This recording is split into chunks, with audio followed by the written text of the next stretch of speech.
This is essentially a message in the bottle for media. Um, Media, meaning The Nation, Magazine, Channel 11, WIC in Pittsburgh, um, the New York Times, Harper's Magazine, um, all of whom have read my letters and seen my entries, and it's made no difference to them whatsoever. It has had no effect on their um, evil idiocy and their lack of judgment and their horrifying bad taste. Their ringleaders um, wrote to me. Everyone saw their letters. They were criminally insane individuals from the bands King Crimson and Genesis, who years and years ago I dared to talk to about the way I was being exploited by them. And for speaking up, I was horrifically tortured. My loved ones were attacked and raped. It has gone on and on. This message is essentially that everyone knows that media is not going to allow themselves to lose on this matter. They will torrentially lie to cover for what they have done. The criminal insanity has mounted with the COVID attack, a super tragedy that has cost hundreds and thousands of American lives and millions of lives all over the world. The criminally insane pulled this off, but they did it openly. They didn't try to hide it. The military academy where I was paraded gladly that they knew that Trump was working as council of dictators around the world to pull this off as a form of linkage. It's been going on since the Green Party letters were written alleging that I could have saved John Lennon back in the 70s. It's not true. They simply grafted the way they stamped a horrible behemoth of suffering on my face with a nerve age and a serum that they forced me to ingest. They just grafted the story onto me. There's no truth to it at all. It had nothing to do with the murder of John Lennon. It's foreign alien mischief. It has nothing to do with me.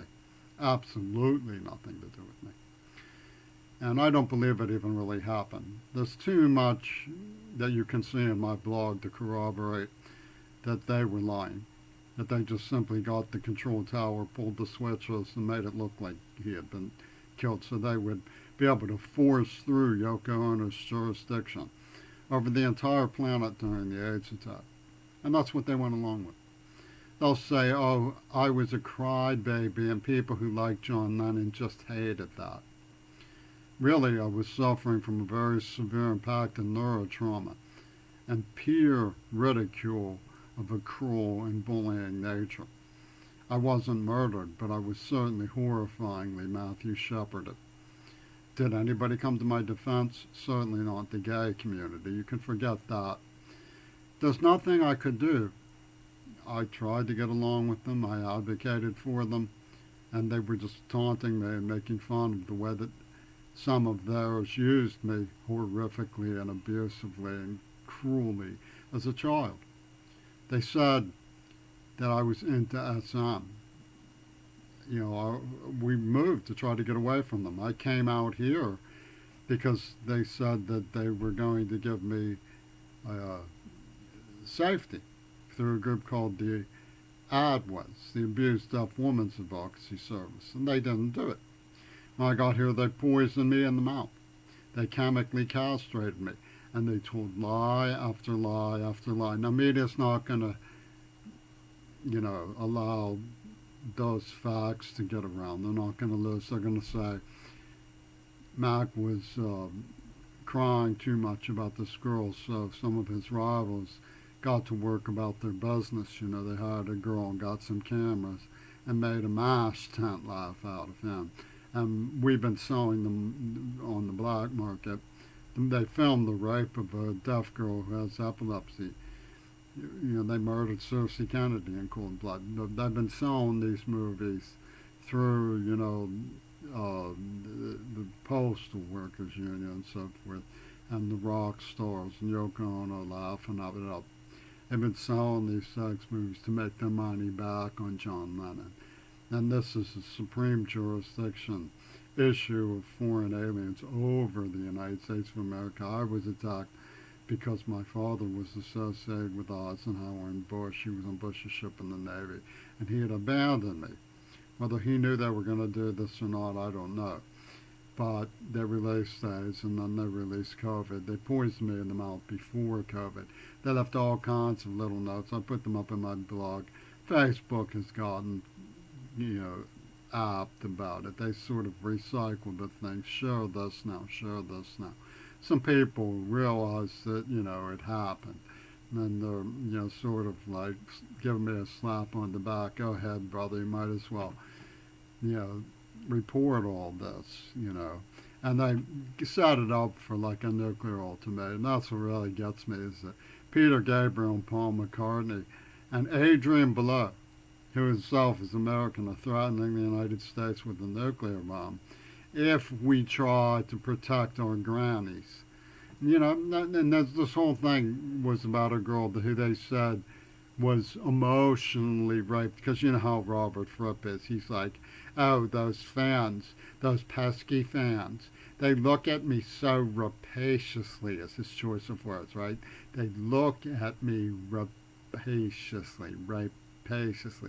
And so naturally this girl, who was still a virgin, but she was serving her purpose, was the object of emotional rape, you see, because the Kiwi was crying about her. This is the story. And New York Times, Ripper murdered a girl in Seattle, saying, this is Yoko Ono's money, and we draw the Ripper murder line at this penny that belongs to the sacred Taliban of Paul McCartney.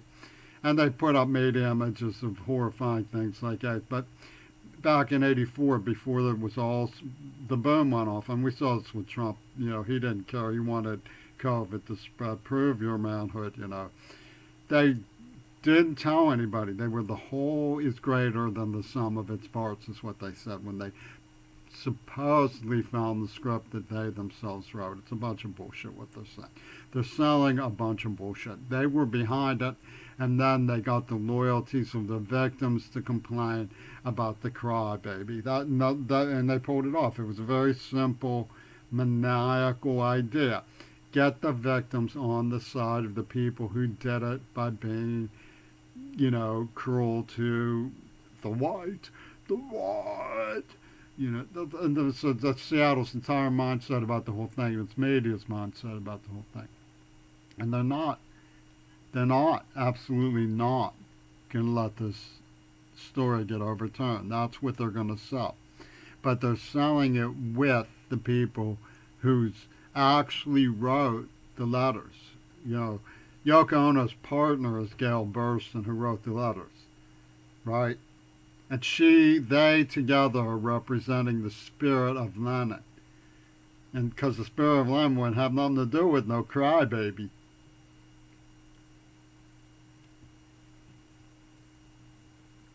That's American media for you.